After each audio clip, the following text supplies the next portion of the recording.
नमस्कार। आज आपण शीरखुर्मा रेसिपी बघतोय। त्यासाठी साहित्य बघूया। 150 ग्रॅम शेवया घेतल्या। या भाजलेल्या शेवया कुठेही तुम्हाला मिळून जातील अशा मी बारीक चुरून घेतल्या थोड्या, म्हणजे उडणार नाही भाजताना। इथे आपल्याला वाटीभर चवीनुसार साखर लागणार आहे। 2-3 चमचे तूप लागणार आहे।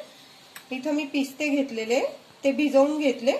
काजू, बदाम आणि पिस्ते मी भिजवून घेतले 2-3 तास। त्याचे साल काढून बारीक काप करून घेतले। काजू, बदाम आणि पिस्ते।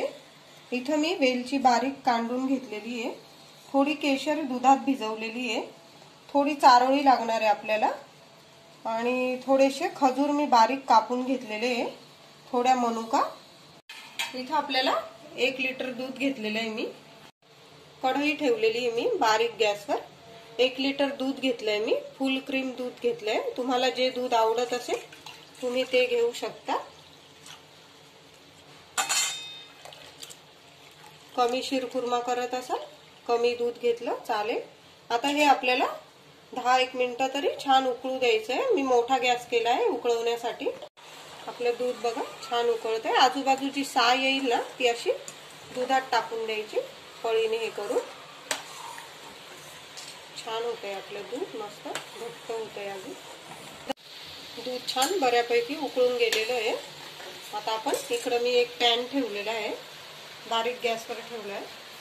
आता आपण सगळे ड्रायफ्रूट तळून घेऊया। इथे 1-1.5 चमचा तूप टाकते। सगळे ड्रायफ्रूट मी एकदम टाकून देते।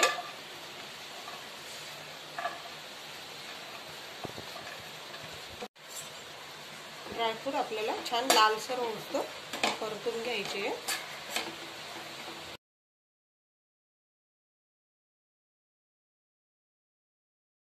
आपले ड्रायफ्रूट बघा छान तळले गेले। मनुका पण बघू शकता टम्म फुगले।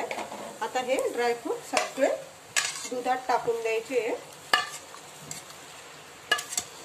थोडीशी मी गार्निशिंगला ठेवते। आपला गॅस चालूच आहे, मंद गॅसवर मी दूध उकळवते। आता त्यात आपण ड्रायफ्रूट टाकल्यावर बघा रंग पण छान येतो याला। पुन्हा पॅन बारीक गॅसवर ठेवलाय। 1च चमचा तूप टाकलंय मी। आता आपण शेवया भाजून घेऊया। 1-2 मिनिटं शेवया भाजायच्या आपल्याला। आता मी ह्या शेवया छान भाजून घेते खरपूस अगदी। शेवया बघा आपल्या छान खरपूस भाजून घेतले मी। मंद गॅसवरच भाजायच्या शेवया, नाही तर लगेच जळतात। मी गॅस बंद करते आता, आणि ह्या शेवया लगेच दुधात टाकून द्यायच्या आहे। शेवया टाकल्यावर बघा गॅस बारीकच ठेवलाय मी। आता आपण या चवीनुसार साखर टाकूया। तुम्ही तुमच्या आवडीनुसार घ्या। मी एक मध्यम आकाराची वाटी भरून साखर टाकली आहे। आता इथं वेलची पूड टाकूया। वेलची पूड नक्की टाका, छान चव येते। आता इथं मी केशर 10 मिनिटं आधी गरम दुधात भिजवून ठेवलेली। बघा काय सुंदर कलर आलाय केशरला, ते पण टाकून देऊ।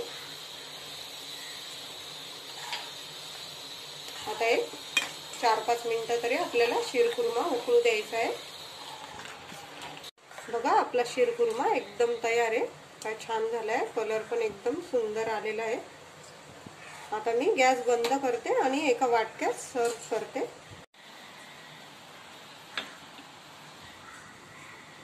बघा आपला शीरखुर्मा काय छान झालाय। थोडेसे काजू बदाम सर्व करूया। काय दिसतोय, नक्की करून बघा।